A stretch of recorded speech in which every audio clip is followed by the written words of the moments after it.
अस्सलाम वालेकुम दोस्तों, मैं हूं आपकी होस्ट डॉक्टर आयशा उमर। तो आज की नई वीडियो में आप सबको खुशामदीद कहती हूं। आज का हमारा टॉपिक है कि मियाँ बीवी किन तरीक़ों से हम बिस्तरी कर सकते हैं, शरीयत में किन किन तरीक़ों को पसंद किया गया है और किन तरीक़ों को नापसंद किया गया है।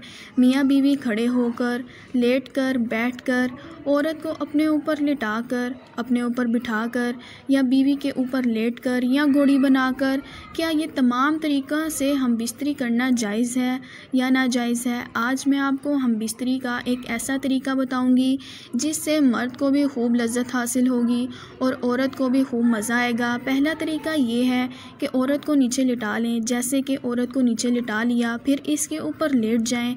शरीयत कहती है औरत नीचे रहे और मर्द ऊपर रहे, जिससे मर्द को मुकम्मल हरकत करने का मौका मिलेगा और खूब लज्जत हासिल होगी। और दूसरा, औरत के ऊपर थोड़ा सा वज़न आएगा, जिसकी वजह से इसकी लज्जत में इजाफ़ा होगा और जल्दी फ़ारिग हो जाएगी। यानी इस तरीके से औरत का जल्दी फ़ारिग हो जाने का इम्कान है।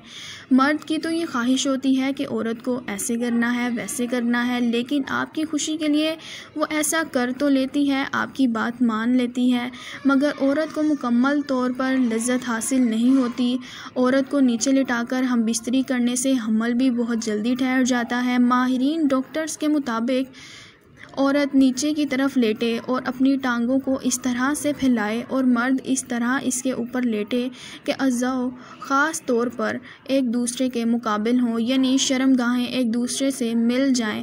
और मर्द जब औरत के ऊपर लेटकर इसकी टांगें उठाकर अंदर बाहर करता है तो इससे मर्द की मनी सीधा औरत के बच्चादानी में जाती है और फिर हमल ठहरने का ज़्यादा इम्कान होता है और इससे दोनों को लज्जत मिलती है। मैं उम्मीद करती हूँ आज की वीडियो आपको पसंद आई होगी। अगली वीडियो तक डॉक्टर आयशा उमर को इजाज़त दीजिए। इससे पहले आप सबसे दरख्वास्त है कि अगर आपने मेरे चैनल को सब्सक्राइब नहीं किया तो डॉक्टर आयशा उमर को सब्सक्राइब करें और साथ ही लगे बेल बटन यानी घंटी के बटन को ज़रूर दबाएँ ताकि मेरी हर आने वाली नई वीडियो आप तक पहुँच सके। शुक्रिया। अल्लाह हाफ़िज़।